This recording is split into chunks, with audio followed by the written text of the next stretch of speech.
Look, I was an independent during the time of Reagan-Bush. I'm not trying to return to Reagan-Bush.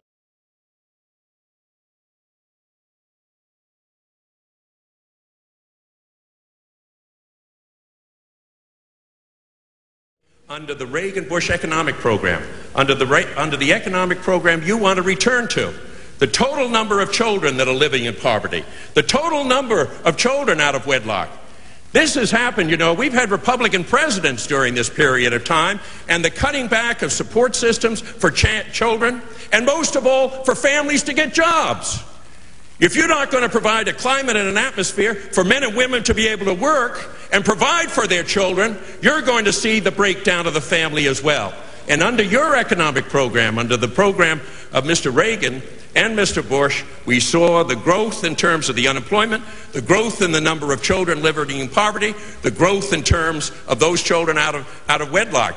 I would much rather say that this isn't a narrow political hit, so to speak. Senator, you talked about how important this was and not to make political hits. I mentioned nothing about politics or your position at all. I talked about what I do to help strengthen families, and you talked about Reagan-Bush. Look, I was an independent during the time of Reagan-Bush. I'm not trying to return to Reagan-Bush. My positions don't talk about things that you suggest they talk about. This isn't a political issue. That's why I raised it, to talk about something other than a political issue. Let's not get into credit and blame on something so important.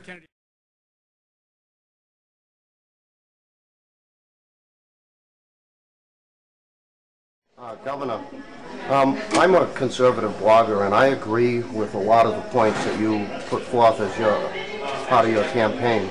But one of the things that's really been nagging me for a long time is there's a video out on YouTube from the 1994 debate with Ted Kennedy. And you said some things about Ronald Reagan that really, quite frankly, I have a hard time squaring with the Mitt Romney of today. What do you say to somebody that agrees with you, like I do, but yet is uneasy about that particular event? Well, I think you're probably referring to the quote that said back then in 1994 that I said I wasn't going to return to the days of Ronald Reagan. And back at that time, I was concerned that lowering taxes without lowering spending would create big deficits and would be a problem for our economy. Well, you know what? The proof was in the pudding that Ronald Reagan was right. And over time, we were able to keep our taxes down, grow our economy, grow our way out of those deficits, and he was right. And what I found is that the older I get, the smarter Ronald Reagan gets. So would you say you were wrong at that time? Well, let's just say that it's a good thing that Ronald Reagan was president. Let me just interrupt you. Why did you say, I'm not trying to return to Reagan-Bush? Well, when I was running in '94, I wasn't trying to return to Reagan-Bush because that was characterized as a very different posture than what I was running for. I was talking about my own vision. I wasn't trying to be a copy of anybody else. I was trying to say what I wanted to do and laid out my position. I wanted the death penalty reinstated. I wanted to make sure that our welfare programs were reformed. I wanted to get tough on crime. So I had my own posture. And Senator Kennedy in the debate was saying, oh, you're just turning yourself into Reagan-Bush. I said, no, I'm my own person. So my views go back a long time. I come from a Republican family and believe that the only way that we're going to take the White House is not by acting like Hillary Clinton, but by holding true to the principles of our party, which is a coalition of social, economic, and foreign policy conservatives. And you know, being a Republican in Massachusetts, the most liberal state in America, that takes some backbone, and that's what I've done. Hold on to your wallets. The taxers are there. The taxers and spenders, the guys who put together the biggest tax increase in the history of the nation, are there explaining why they need more of your money. The people who went to the middle class and raised taxes on the middle class are there for more. The people who said to the senior citizens, we need to raise taxes on Social Security benefits, are there in Framingham. The people who took $1 billion out of the Massachusetts economy and sent it to Washington are there in Framingham. And thank heavens Bill Weld stood up and said, enough. We don't want to have all that money going to Washington, D.C. I aim to help Ted Kennedy come back to the real world. You get down to Washington too long, you stop listening, you stop hearing, you stop knowing what people are doing throughout this state and throughout this country.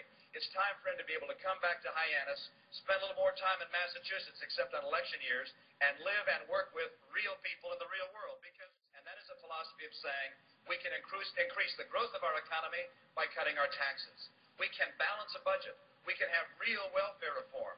We can get tough on crime. And with all of the talk It's time to finally take action in Washington, D.C.